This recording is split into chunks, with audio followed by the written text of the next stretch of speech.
From Tally to Cali, It's time to wake up. Wake up! Wake up! Warchant.com is your ultimate Seminole sports source. And this is Wake Up Warchant, presented by Corner Pocket Bar and Grill. One ball, corner pocket. Now here's Warchant.com's Aslan Hutchavandi And Corey Clark. Wake up! What is up, everybody? It is Wake Up Warchant, presented by the Corner Pocket Bar and Grill. Coming up on today's show, reaction as we have spoken to the last of the bunch of class of 2023 for Florida State. Well, except for Dylan Brown Turner, but you get the gist. And we finally get to meet Patrick Surtain. Wake Up Warchant, presented by the Corner Pocket Bar and Grill. That's in Tallahassee, Florida. CPTallybar.com is the website. Today's lunch special, cheesesteak sandwich, chicken or steak. Also bingo night over at the CP. Don't forget that daily lunch special runs from 11 a.m. to 3 p.m. It's only $8.99 and comes with a side dish. Fries, straight, curly, onion rings, potato salad, broccoli side salad, tater tots, or freshly cooked potato chips. All this and much, much more over at the Corner Pocket Bar and Grill. CPTallybar.com is the website. Warchant.com, Ultimate Seminole Sports Source. Thumbs up, 5-star rating and review. Subscribe. I think got all of it. Corey's here, everybody. Corey, what up, man? What's up, buddy? How are you doing? I'd like you to hit subscribe a little harder than that. You know what I mean? Like, really get them out there. You just kind of said subscribe if you want. That's kind of the impression I got you were saying there, and we're demanding that you subscribe. I was on the checklist. I didn't know if I'd gotten everything on the checklist, so I was kind of like, did I get everything now? Like, it subscribes at the last thing. So another interesting factoid about Corner Pocket is that on Thursday nights they have cribbage. There's like a cribbage league that rents out Bill's side room, and they're out there while other people are daubing it up trying to win $250. These folks are out there playing cribbage. I don't know how to play cribbage, but it looks intense and detailed. I like it. So if you're into cribbage, reach out and see if you can get in that league. I guess it's a league. Speaking of what you folks like, you like Florida State football. On Wednesday, we hung out over at the museum, devoid of artifacts, but lots of playmakers we're hoping.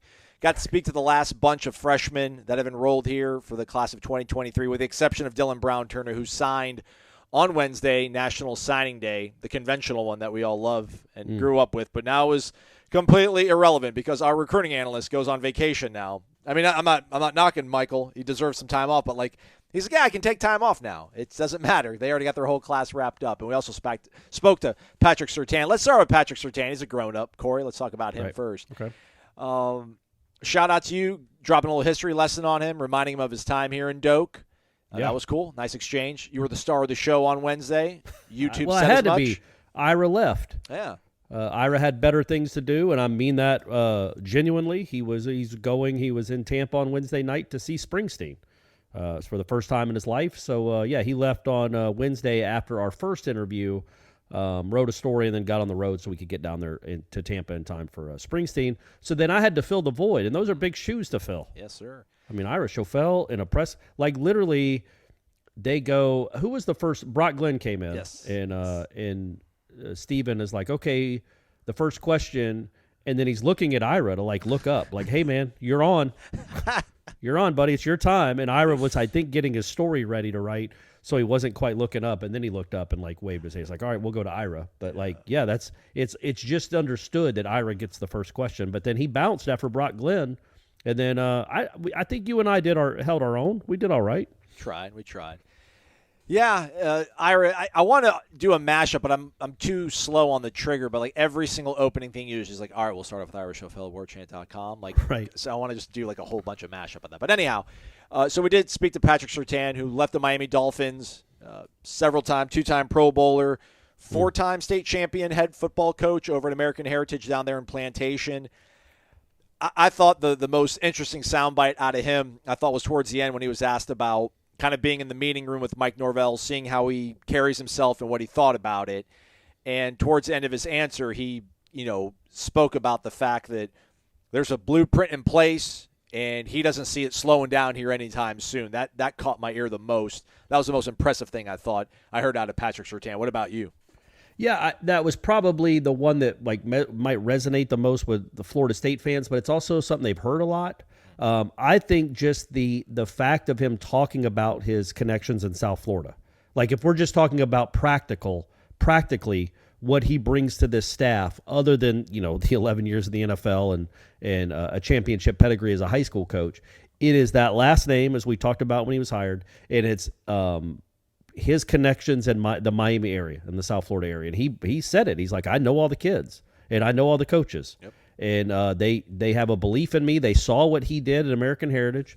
When you are a Patrick Surtain senior that's winning championships, and all these kids are reading the papers, or reading their phones, and they're following along. They see that the team you've built is winning state championships, not built, but coached. And then, because American Heritage has been good for a while, but anyway, and also that last name, that rings out, man. They like he pointed out, he's like, yeah, they probably didn't know me that much, but my son, he has kind of a name for himself too. Like all the players that he's coaching right now at Florida State, they all know the Patrick Surtain name because of his son.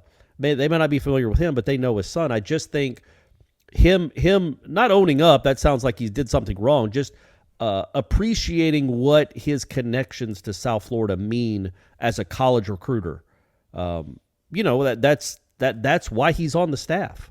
That's a huge reason why he's on the staff. He might be an incredible tactician, but you got to go get players. And you got a connection now to the most fertile ground in the country that just oozes defensive backs every year. They're coming out from South Florida. If you can get a guy like that has that name and that pedigree to go along with all those connections, that's why I think it was a home run hire, man. That's why no matter if he's here for 2 years or 9 years, it's a really big swing by Mike Norvell, right? A really big swing, and I think it's hard to imagine it not working out. I don't know how long Patrick Surtain's going to be here, but even if he's only here for a couple of years, I think it's a really, really big swing and a great. I don't even want to call it a risk, and not a gamble, because again, that sounds like there's a downside to it. It seems win-win all the way around. Yeah, I don't want to underplay the recruiting aspect, but I thought he was being, and I'm not saying, I don't think you were underplaying his X and O tactician standpoint, but for me, I thought he was being hired mainly on the basis of him just being a successful coach. I mean, him being around an NFL program here for the last year, and then what he did at American Heritage High School. And again, I know that they'd been successful even before he got there, but the fact that he sustained it, maybe even elevated it, I think to me I thought this hire was mainly like, hey man, this guy's a really good coach, and P.S., that last name, his son, his connections, that's what I never understood, the sort of, well, he's never really coached college. Can he recruit? I'm like, man, he'll be fine with that. But, like, the guy knows the game. He'll figure it out. So I guess that kind of underscores the whole win-win aspect that you're talking about. But I think they got both of those check marks. I mean, bold print, big thick Sharpie checking the boxes off, because I think he's going to be a really good coach. I think we'll see an aggressive secondary. Everybody wants to see. Now, I don't know if they're going to never turn their heads or start turning their heads around all the time, but I think we'll see an improved play out of the cornerback position. So I'm excited for it, man. And that was another thing that he talked about too, right? Was like going and making a play on the ball. Like it's not enough just to be there. Go make a play on the ball, and they need to be better at takeaways. He brought up the fact that they were 4th in the country in passing yards allowed, like only 165 a game, which is a great number, but they didn't have a ton of interceptions. And that's one thing he did it at Southern Miss, and he did it in the pros. He would intercept you if it was close. And that's good to know that that's something that you think he can teach. It's a mindset, but it's also something I think you can practice. And who better else to know how to attack a ball in the air than a guy that did it for 11 years at the highest level, that was coached by Jimmy Johnson, for crying out loud. I think, it just, again, not that it's any surprise. It was really impressive, that 15 minutes we got with him. I think it's cool too to me that he didn't, it's not like he grew up wanting to be a football coach. He even admitted, he's like, he goes, when I got done playing, I didn't think I'd ever coach. I had no interest in coaching. But then he started going to practice with his son. His son was in Little League, and started helping out. And then realized he kind of did have a passion for it, and he was good at it. And next thing you know, he's winning state championships with his son and dozens of others, high-level D1 athletes. Then he's coaching with the Dolphins. And now he's coaching at Florida State, a team that'll start next season as a top 10. That's his first coaching job, as the DB's coach at DBU. So it's accelerated really quickly. Like, the guy clearly knows what he's doing. He also, again, going back to the point I made earlier, if you're going to get a guy that is known throughout a city as I don't know if you want to call him a DB whisperer or just a coach that all the kids know, man, Miami is a really good city to be to go get. And Patrick Surtain has lived there since he played with the Dolphins. I didn't realize his daughter went to FAMU. I didn't either. Yeah, so that's cool. So he's got family in town. I don't know if he's got other family that will be joining him. Like right now, as he said on Wednesday, he's staying in a hotel. The AC, the Marriott, though. Yeah. He's saying they're living big. Wait, man. they're not sponsoring us. Well, I'm just saying. I mean, just letting everybody know the caliber of accommodations that the staff is given. Baseball stadiums getting renovations, all this stuff. I don't know where all this money's coming from. God He's bless not him. at Prince Murat. Oh, they hooked him up. So yeah, it just again all of it it was a cool 15 minutes. It was a fun 15 minutes. I wrote a story that's on the website now. Obviously, the video's on our YouTube channel and on our website. So go watch that. He's a pretty engaging guy, and I think you'll like what he says about Norvell, what he says about Florida State, and what he says about the type of player he's trying to coach and what he's trying to get out of him. Would I have killed the vibe in the room if I would have asked him if he's seen the path that Deion Sanders is on, and is he trying to chase that? Would that have killed the vibe in the room? Yeah, I think so. Because yeah. What are you doing? What are you doing? Why are you bringing up Deion? Don't bring up Deion. I know it's DBU, and a lot of that had to do with Deion. He was pretty good in college, if you guys don't remember. By the way, so I did ask him. I did remember that game that night. So I had forgotten until I was talking with Jeff. I keep forgetting that Surtain went to Southern Miss. And when I looked it up, I'm like, that's right. He was on that 96 team, and that 96 Southern Miss team was a pretty good team. And they came in kind of late in the year to Doak. It was like a November game, I think. It wasn't early in the season. It was kind of I think it was weirdly scheduled, a non-conference game. And I do remember watching it with my dad. It was on the same day that Georgia beat Auburn in the game where where Uga tried to bite the Auburn receiver, Robert Baker. It was that same game, same day. I remember watching the game with my dad on the Deuce, back when it was the Deuce. Yeah. And it was a close game. Like Southern Miss came in and they took a lead, and it was 14-14 the second quarter, and we keep wondering if Busby's ever going to, if he's going to quit throwing interceptions. And then, Florida State scored 40 straight points and won that game. But that was funny the way he remembered that. It's like, we were actually up 7-0 in that game. And I'm like, actually, it was 14-14 in the second quarter. And he's like, what did it end, 50-14? And I'm like, well, close, 54-14. He's like, yeah, so they outscored us 40-0 the rest of the way. So he remembered, he's like, our quarterback we couldn't even do 3-step drops because of Boulware and Renard Wilson coming off the edge. They had Warwick Dunn. Peter Warwick was on that team. So it's kind of cool that he remembered. I mean, he saw Florida State in its heyday, glory days, that 96 Florida State team. So, that's cool that he now gets to coach with Ron Dugans after playing against him 27 years ago.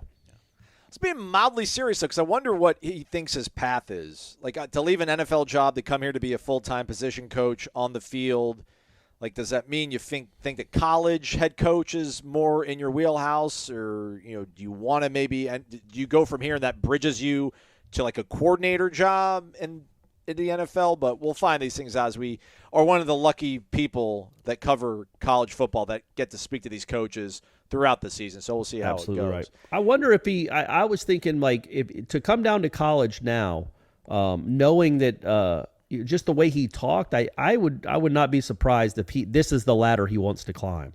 It wouldn't make sense if he wanted to go back to the NFL to come to Florida State. I think I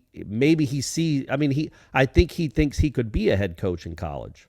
Yeah. And maybe the ladder is quicker at a place like Florida State, especially if you're joining what looks to be a ready-made program for the next year or two. I guess we'll file this under TBD, though. But he did mention that, he knew Randy Shannon because Randy Shannon coached for the Dolphins for 3 seasons while he was there. Is this the best recruiting pull for Randy Shannon? I don't want to give him full credit for it, but I would assume that he probably was in somebody's ear in this transaction, if you will. This is big. Maybe, man. Yeah. Probably, because he coached him with the Dolphins. That's what Surtain said. He goes, that's how old Randy is. He coached me. So that was funny. He also said that his highlights, he's like, he had to get VHS tapes to show his players, and they don't even know what VHS tapes are for his highlights. But, I was going to say it probably trumps the 1,836th ranked player in the country that signed with Florida State on the aforementioned that signed with Florida State on Wednesday. But that's the really beauty of college football. Is that really Dylan Brown Turner's ranking? 1,000? Jeez. 1,836. I mean, he was a North Texas commit. But that's the beauty, man, is there are always these guys that are undervalued, underrated, barely hook on with the school, and then end up being really good players. So I hope that the odds are against them. When you usually these guys are ranked 1,836th for a reason, but there are guys that break through the cracks or play well above their ranking. And I always remember Jimbo talking about his first or second class at LSU. Josh Reed was the last guy they took a commitment from. Like, he was the last day. Josh Reed he was between two small schools. LSU finally offered him on the last day, on signing day. Offered him. He was the last take they had, and they begrudgingly gave it to him, and they ended up being like a 2-time SEC Player of the Year. I think Biletnikoff winner, too, if I'm not mistaken. Yeah, he was really good. Reminds me, too, remember Mr. Alexander? Remember a guy, Mr. Alexander? Yeah, I think he was like a last signee of a class out of Texas, 3-star guy. Ended up being pretty decent for us. I think Nate Andrews led the 2013 team in interceptions, and it was between Minnesota and like UAB until Florida State offered on the last day. So yeah, it does happen occasionally. All right, Brock Glenn, the quarterback, QB1, dealing with technical stuff while he was talking, so I didn't get to hear a lot. QB4, really. QB1 of the future. Oh, gotcha. Okay. Hykeem said that. Hykeem was like, we're the future. I wonder what A.J. Duffy feels about that, but that's for another date and time. Talked about the fact that the staff stayed on the entire time. That made quite an impression on him. Listen, that's kind of how they ended up getting Azareye'h Thomas. Azareye'h Thomas had interest in a lot of different other programs, and one by one, those head coaches got fired, whether it was Florida, Oklahoma, or LSU. And listen, I'm just saying, Mike Norvell stuck with it. I mean, it paid off. Yeah. You know, he could have given up after the first or second time when he's like, hey, man, I'm going to go here. Brock Glenn was committed to Ohio State. They were in on him kind of early. They ended up going Chris Parson. Chris Parson decommits. Felt like Glenn was going to fall into place really quickly, but it didn't happen nearly as fast as we thought. But he did mention that they just kept the pedal to the metal, foot on the gas, and, Tokars and Norvell were with him the entire way, and that really kind of made an impact. So, again, this becomes more interesting to kind of see how much they evaluate these players, how much they covet them, and then how they end up performing for them. But this seems to be one of the guys that, again, Mike Norvell's sort of gumption and stick-to-itiveness has paid off with. Yeah, and I also like the attitude when I asked him about, like, he knows he's not going to play this year, and I wasn't trying to be rude, but he knows that. He's the fourth-string quarterback coming in. He's a true freshman. They have a Heisman candidate at quarterback, and then, Tate's been here 3 or 4 years now. So odds are, unless something drastic happens, Brock Glenn is not going to see the field. And how he adjusts to that, and he, I thought he was really good about it. He's like, look, I kind of did the same thing in high school. I was a freshman on the high school team, and I learned from a veteran, and then I assume he took over as a sophomore, and that's where it took off. But he did seem to have a mature attitude about it, which you need to as a quarterback. You can't come in and expect to play, especially this program right now. But that he wants to try to soak up as much information as he can from all three of those guys. And I know that everybody's going to say that, but it seemed genuine. Like, he knows this is a year to learn as much as possible. And so that's what stood out to me, I guess, with Brock Glenn, is that he knows his place. And he even compared it to, like, look, we do this all the time in our life. Like, you adjust from, well, he said kindergarten to middle school, which that caught my ear. I was like, did you just skip elementary school? How did they do it up there? Where's he from? Tennessee, right? Yeah. Yeah, were they in Tennessee? They don't have elementary school, or your kindergarten goes up to the 6th grade. But he went, when you do from kindergarten, I assume he meant elementary school. But those adjustments we all make in life from, you're in kindergarten, and then all of a sudden you're a first grader in a 5-grade school. You're low man on the totem pole, and you work your way up to a 5th grader. Then you do it all over again in middle school, and then you do it all over again in high school. So he was trying to make the point of, this isn't that rare to, like, go from being a star football player to then being the lowest guy on the totem pole and having to work your way up, because we all do it in all walks of life. So I thought that was a mature approach, but I haven't seen him throw a pass. So I'll reserve judgment on what kind of quarterback he's going to be, probably for another year. But yeah, I certainly was impressed by his maturity and just the way he spoke to us. Savor a shot of energy while nourishing your body with a compound of essential vitamins with Vitamin Energy. Small package, sizable punch. It's less than 2 ounces. Take a shot.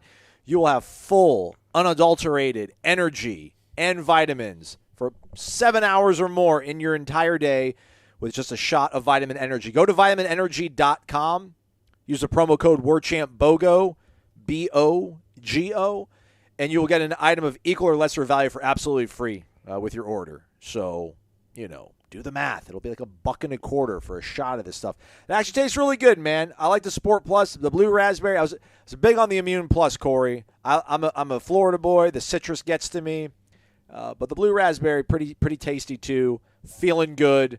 Hour number 5 of this, so I'm cruising, man. I got plenty left in the tank, Corey. That's what I say. You got 2 more hours, son. At least 2 more hours. Yeah, I was just looking. I went to a new one today, and I took it like an hour ago. So I hope you hear the pep in my voice because Daddy was struggling a little bit, honestly, because I didn't take it yesterday for some reason, and then today I felt it after my workout. I felt it, but I did the B12. Okay. And I did the. How do you pronounce ACAI? Is it acai? Acai? Acai? No, pomegranate. that's a Japanese beer, acai. Well, whatever. But it's the acai pomegranate. And, man, that's my favorite flavor of the bunch, gang. Okay. And it really did. Within 20 minutes, I felt more pep. And this baby's going to last the whole night. The whole night. So, yeah, man, it really was. I almost wanted to drink it just to drink it because of the taste of it. But that might be too much. I don't want to be, doing shots of this for, one right on top of the other for 9 straight shots. But I could. And think of all those vitamins, folks. By the way, Corey, you just had more vitamin B12 than a 6-ounce piece of wild tuna, than 20 pieces of 6-ounce wild tuna. So. Oh, okay. So 120 ounces of wild tuna. Vitamins and energy, everybody. VitaminEnergy.com. Use the promo code WARCHAMP BOGO. Yeah, one other thing about Brock Glenn that I found interesting, and it kind of maybe segues us a little bit to Hykeem Williams, because that is what I thought was the most interesting soundbite out of Hykeem was them talking about tour of duty. And Brock Glenn was just talking about how sort of taxing it obviously is, but he was, he pointed out just he sees the bigger picture, right? He said mental health. I think he probably meant more like mental, resiliency kind of. But just the fact that what they're being put through now, being an 18-year-old freshman, he understands how it's going to pay off for them in the long run, and he's embracing this already, which, again, is huge to see from a kid so young who's going to be buried on the depth chart, not because of his talent, but just simply because of the numbers and his age. And then Hykeem Williams was talking about, yeah, man, at first I was nervous, and I was like, it won't be that bad. Then I guess they showed them PowerPoint slides. This needs to be part of our story that we hopefully end up doing someday with Josh Storm's core, but I want to see the PowerPoint because the way they hit the practice field, I mean, even day one when he took over before COVID wiped out the rest of it, I always wonder, like, they have to kind of have a dress rehearsal almost where it's like, all right, listen, if you're DBs, this is where you're going after stretch. If your receivers are going over here. So I do want to see how they break it out and show them what it's going to look like when it comes to a tour of duty. But Hykeem's like, yeah, I was like, it doesn't look that bad. But he says as soon as you get on the field, it's game time. And again, this just kind of goes to show just how dedicated this strength staff is at creating a program that's going to push these kids to the absolute limit so that they're ready when the actual fourth quarter does roll through in a football game. So I thought that was kind of the most that was the best bite, the buzziest bite I thought out of Hykeem. What'd you think? Yeah. I mean, it was one of them for sure. And the fact that he's like, yeah, I was nervous. Like he was nervous at first, and then he was nervous when he got out there. But then I think he said it was like just kind of anything else. Like you get used to it. It's really hard, but it's supposed to be hard. And when it comes to Hykeem, number one, he's a pretty giant dude. Like He's a big kid. You just saw Lucas Simmons. I don't know if I'm going to call it. I don't know if I'm going to call Yeah, Hykeem but for a receiver, you just don't expect him to be built quite like that. Yeah. He's a big kid, man. For a teenager. Mm-hmm. He wasn't Lucas Simmons, who we'll get to in a second. But good grief with that guy. But yeah, I thought Hykeem was. I liked his. I don't know, man. His spirit, his personality. Yeah. No. I just seemed to like, he seemed to be kind of fun-loving. Brock Glenn is his roommate, and Brock said he's really funny, and he seems that way. Now, you hope and you certainly expect that he's going to take things seriously when it matters, but it's cool that he has a personality, and he talked about how it didn't seem like he didn't see any selfishness at all from this team at all. Because look, man, he's joining and I asked him this, like, you're joining a team that has a lot of talent, or a position group that has a lot of talent and a lot of proven talent coming back. But he also wants to get on the field too. Like, how do you, what are you expecting from yourself? What did they said they expect from you? And he's like, look, I'm just a big body speedster. But he admits that he's got to follow. He's trying to glean as much information as he can from the veterans. And he's trying to ask them as many questions as he can. And he said repeatedly he's trying to soak up as much as he can from those guys. And that's the perfect attitude to have. It's certainly the perfect things to say, whether he believes it or not. Like, he might come in and be like, I'm better than all these guys. I better get 50 targets or 100 targets this year. It's certainly the right thing to say when you're trying to ingratiate yourself. And he knows who he is. He knows that the guys on this team know that there aren't many, like, dudes that came out of high school on this team. There are plenty of guys that have proven themselves at this level, but not who on this team was a 5-star coming out of high school that was like a big deal, especially on offense. Yeah. Not many, right? Johnny was kind of close, but no, he wasn't 5 though. But yeah, so this guy is different than all of them. So he knows that, like, that these receivers and these guys could look at him with not a jaundiced eye, but like, all right, man, what's your deal, man? How good are you really? Let's see what you're all about. And if he came in with the wrong attitude, there could be some friction there. But it certainly seems, no surprise to anyone, that he's basically ingratiated himself to the team. He's asking all the veterans questions, and that he's just trying to play his part and play his role. At least saying as much, which is an important step. Just doing that, it's like, yeah, I expect to get. I'll always remember Corey Cernsey, his first and only year at Florida State, when asked about his preseason goals, was 1,200, 1,400 yards and like 16 to 18 touchdowns. Nice. It's like, all right, man, you've not played, I don't think, 1 year of like organized padded football, and you're expecting all this. So anyway, I don't know how well his teammates responded to that, but Hykeem Williams is not that guy. He is not saying that kind of stuff. He just wants to be a part of the team, according to him on Wednesday, which is, it's good to hear, man, because he's different than any of the other guys on. There's nobody else that comes in with the hype or came into college with the hype that Hykeem Williams is coming in, and he knows how big a deal he is, but he seems to be handling it pretty well so far.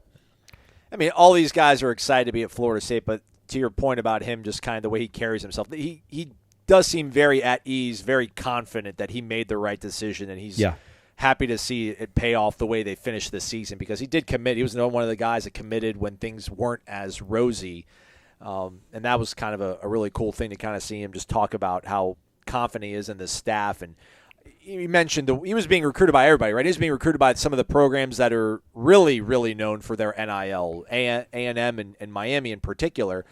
And I liked how he mentioned just, it was like, it made me think about Entourage, and when Vinny Chase is like looking for a new agent, like in one of the later seasons, and like he's going to leave Ari, and then he goes to all these, different agencies, and they do the whole sales pitch, and they're like, Mercedes-Benz, Xerox, Vinny Chase, and like it's all script, right? Like they just roll it out for you. And he said that like on 2 occasions that it wasn't like that here. They didn't have a script. They most schools say the same thing, but these coaches were different. And that's why I think, man, this offseason is going to be really exciting, because there's so much meat on the bone there if you're a fan to really think, like, what if Florida State really does have something special here? Like, what if these coaches really are kind of a different breed? We're seeing it on our end in terms of our profession, Corey and I. Like, we get to speak to these guys all the single time. They offer up the coaching staff. They offer up all these players that are true freshmen. Yeah. No one else is doing this sort of stuff. And, the cynic in us maybe is like, man, the shoe's going to drop on the other foot. There's no way you can try to run a program and be this open. I mean, you have to be secretive. You have to be defensive. And, like, nobody is. And I think that's the big exciting thing this offseason, man. There's so much reason to think that maybe there is something different going on here that's going to end up paying off on the field in a big way this year. Yeah, it is. And I've mentioned this before, but anytime I'll tweet out, like, we've talked to 61 players, and we talked to including every freshman and every coach, and we watched all these practices. If I tweet that out, the responses I get from other media members are just, they're flabbergasted. Yeah. They can't believe it.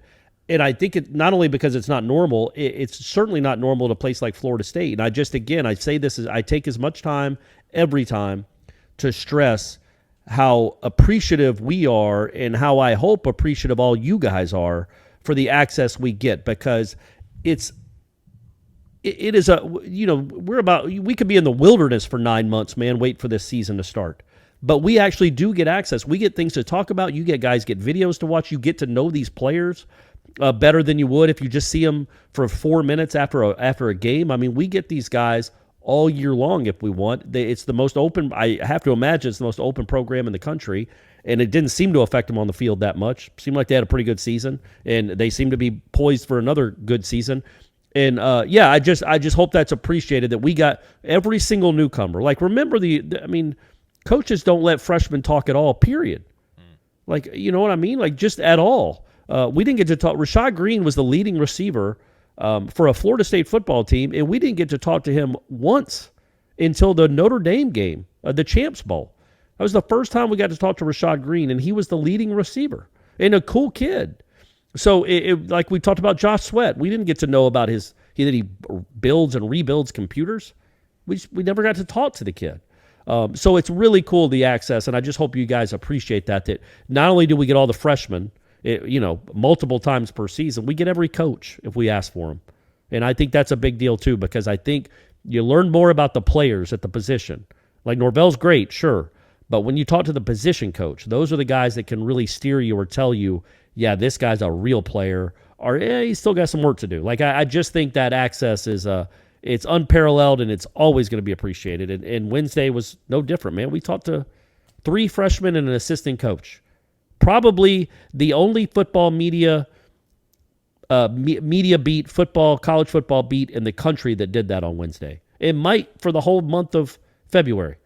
We might be the only ones that talked to a position coach and 3 freshmen. That just does not happen. So, kudos. You guys are lucky. You're lucky to have this.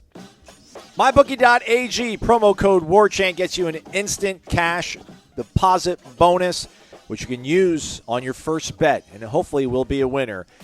Let's see here, Corey. MVP odds for the Super Bowl. It's now a 1.5-point line. The Eagles are favored. I'm on Kansas City on the money line. I'm just going to go with the team I think has got the better quarterback. So that's my long-winded explanation on that one. It's going to be, I say, the quarterback. What about Travis Kelce? What could he go for, like 2 catches and like 120 and become an MVP? 2 catches? No.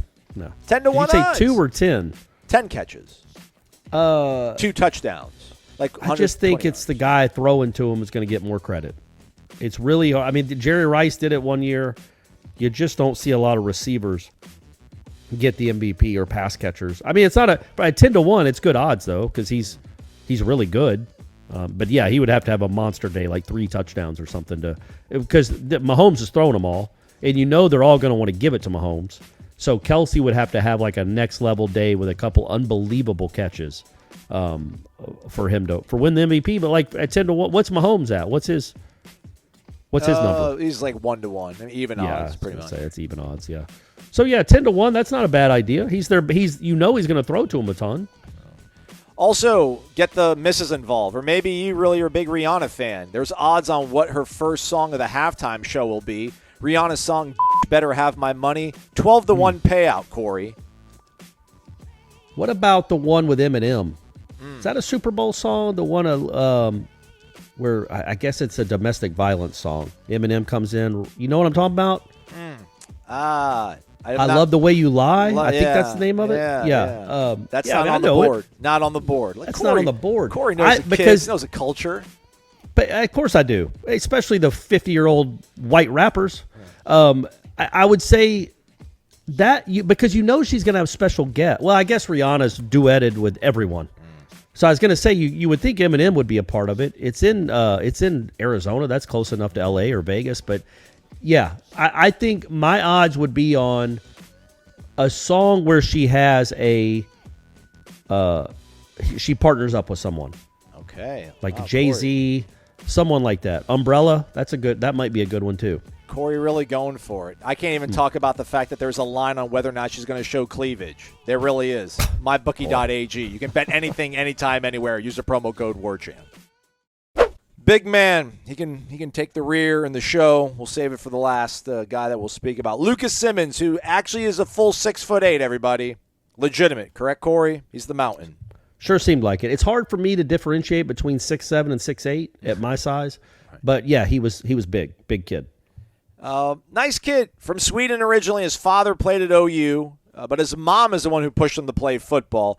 What were some of the things that you took away? What were some of the more interesting factoids maybe you found out about one Lucas Simmons who came to Clearwater, played at an academy down in Clearwater before coming here to Florida State? Everybody wanted him. Southern Cal was in the mix for him. I think Tennessee, Florida. What do you like about old Lucas Simmons besides the fact he's just huge and seems to be a really nice kid? Yeah, he was I would say the least talkative of the three newcomers we had. So it was hard to get a ton of information from him. And again, it's a weird setting for these guys. It's awesome that they do it, but he has probably not had many moments in his life where he's got 10 dudes shouting questions at him while he stands at a podium. But he handled it well. Well, also don't think English is his first language. That could just be my theory, though. I don't know. Oh, okay. Well, either way, he handled it well and he speaks well. Yeah. But yeah, just the fact that he's from Sweden is interesting. Yeah. And he didn't. We didn't even ask him about like the bikini teams they have. I was asking about apparently. IKEA, like man, like are the meatballs? Yeah. Well, next time we get him meatballs. Yeah. But the fact that he's only been playing since he was 13 or 14, and he did bring up that he played soccer a lot growing up because football isn't really a thing in Sweden. He had to play on a club team because they don't have high school teams over there. But he talked about playing soccer and that as a big kid he really had to if he wanted to compete at a sport like soccer, he really had to concentrate on athleticism and footwork. Like he could. It's not like it's great if they're on a cross to be able to head a ball in when you're taller than everyone. But actually getting up and down the field and being a good soccer player, you've got to be athletic and got to have quick feet and good feet. And so I think the fact that he played soccer should probably bode pretty well for him because, you know what I mean? Quick feet at offensive line is a really big deal. And then also the fact that he said it wasn't – I couldn't quite tell the time frame of when he finally realized he needed to start using his frame in his size. Yes. Because he said he didn't like being a tall kid. Yeah. And he always kind of wanted to shy away from it and like, no, I'm not this tall giant. I'm an athlete. But then finally one day in practice or in a game, he realized using his frame and his length, oh yeah, this is how I become good. I should embrace this. So yeah, now he's all excited about being 6'8", but apparently that wasn't the case a few years ago. He's one of these kids where let's put a bookmark on his recruiting ranking because man, if he fills out a little bit more, which there's no reason to think he will not, 6'8", being coached by this guy, being Alex Atkins, I think he'll maybe be better than the 124th player in the NFL draft. Just a theory. Yeah. We'll see how it goes, though, everybody. We'll see how it goes. So, but yeah, there's a lot to work with there, man. There's a lot of good clay to mold. It's 6'8" clay, but it's also, again, it's a kid that's athletic and can move his feet. And when you're 6'8" and can move, man, that makes offensive line coaches and scouts and everybody else salivate because usually guys that are 6'8" and big are kind of slow-footed, like cement blocks on their feet. This kid probably isn't that. I can't say for sure because I hadn't seen it in person and going up against Jared Verse. But that's another thing, too, is he's really going to get a chance. He's going to be thrown into the fire in the sense that he's going to go up against some really talented guys in Peyton and Verse. Yep. And you get welcome, and just the whole defensive line in general. You get welcomed to the party really quickly like that, and you either swim or sink, and he certainly seems like the kind of guy. I mean, he wouldn't have come all the way over to Florida basically to live by himself, to play football, to then not embrace this challenge. So I assume he's going to swim. Corey, how many 5-stars do you think are in the Super Bowl? The Chiefs and the Eagles this year. What's there? 106 guys on the active roster total between the two. I would say Josh Sweat's one. Correct. So I would say 9. 12. Oh. And there's 2 Noles. Also our guy Josh Kando. Georgia. Is he on the active roster? Yeah, I think. Well, I mean, he's not. Maybe not. He's on their roster. I know that, but he doesn't dress. He's not dressing. I think he's hurt. But yeah, like he's drawing a check this year. So good. That's good. Okay, that counts. Georgia, the other team with 2, Mecole Hardman and Nakobe Dean. There you go. So I found that interesting. I think some people are arguing about. Well, no, Georgia's got Jordan Davis too. He's on the big kid, the big defensive tackle. He's on the Eagles. take it up with Fox Sports. They're the one that All right, come on, Fox Sports, get maybe it together. You sure maybe was he 5-star consensus? Maybe? Oh no, you're right. I was just thinking of top draft picks. No, you're right. I don't think he was a 5-star. My bad. My fault. So and people are saying, well, does recruiting matter or not? Because obviously there's only 12, which means there's a whole bunch of 3 or 4 stars, much more. But then there's also only 25 stars a year, and there's hundreds of 3 and 4-star. But you know what was much more interesting than that, I think, was Feldman for The Athletic tweet. I think he wrote a story about it, but I just saw the tweet and I can't remember the exact numbers. But he was breaking down the Pro Bowl rosters, and he said the average star rating for the Pro Bowl offensive players was like 2.5 or 3. Wow! But the average star rating for the defensive players was like 4.5 coming out of high school. So I thought that was really interesting. Offense is much more of a crapshoot. I mean, look at the quarterbacks. No one knows. No one knows. Wasn't Josh Allen part of was he the class with Josh Rosen and a couple other dudes that no one really knew all that much about? It might have been another one, but the hit rate on quarterbacks is so ridiculously low, which is crazy because they do the 7-on-7 stuff. You figure they'd be so primed. They go to college. They're getting all the coaching. You think that would be the one part that you would be able to for sure know, but clearly they do not. And defense, to the point that Feldman and you were making, seems to be a little bit more translatable, if that's a word. So yeah, and we're talking about from high school to college. Yes. You can tell a high school defensive lineman, you can tell Timmy Jernigan's going to be great. Really good. And you can tell that Nakobe Dean is going to be a really good linebacker. And then Jalen Ramsey and Derwin James, those guys translate. That's ridiculous talent. Those are 5-star talents that are going to be really good in college. It can be different with receivers, man. How many 5-star receivers have come through here that were just pretty good or not good? They haven't had many 5-star defensive backs that didn't turn out to be badasses. When they get here, they usually live it up. They live up to their ranking. Receivers, running backs, that could be like James Wilder was a 5-star running back, but was he really? He's a nice player, but he wasn't a 5-star. Devontae Freeman was a 0-star until Jimbo recruited him. And so I do think there's something, especially with the offensive line too. Now that is a real crapshoot when it comes to who's going to be really good.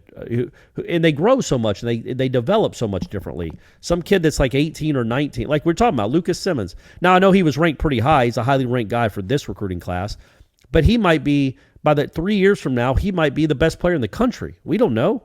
It's hard to know how these guys are going to develop once they get into a real strength program and they get real coaching at this level. So that's. I guess it. I don't know why. I guess I can't figure out the reasoning exactly.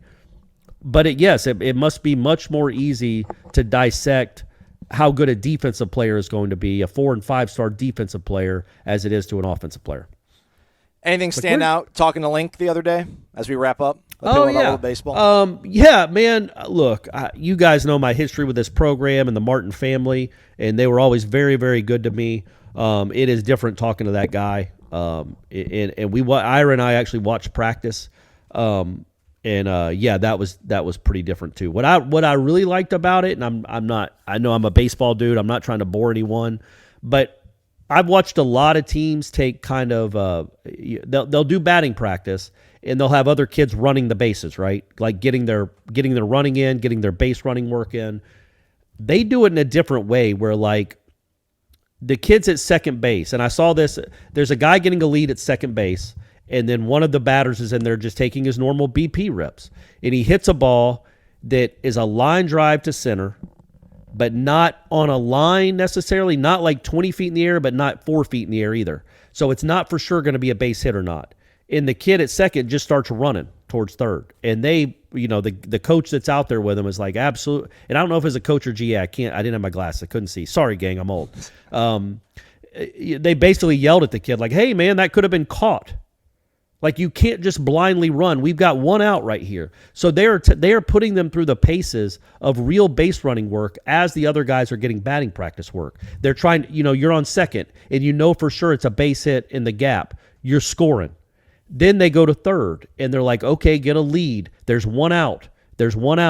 On contact, you're going. They're doing this as the kid is taking real batting practice. So I just like the efficiency of it. And the fact that the base running, for all the good things that Mike Martin Jr. did, and he was always, like I said, really good to me for a long time. And Mike Martin Sr. Too.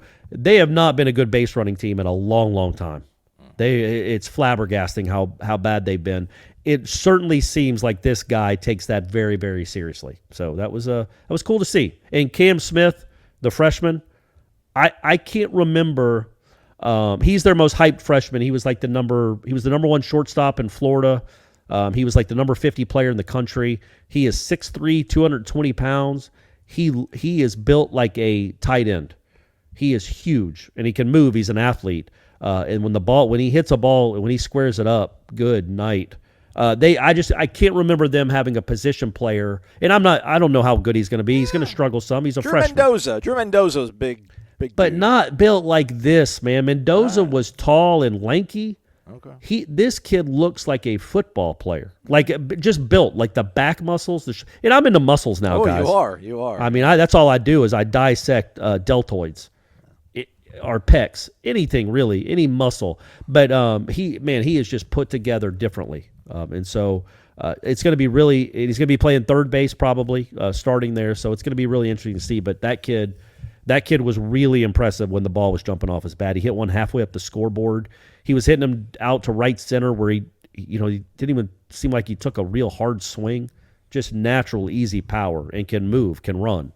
So he'll be fun to watch.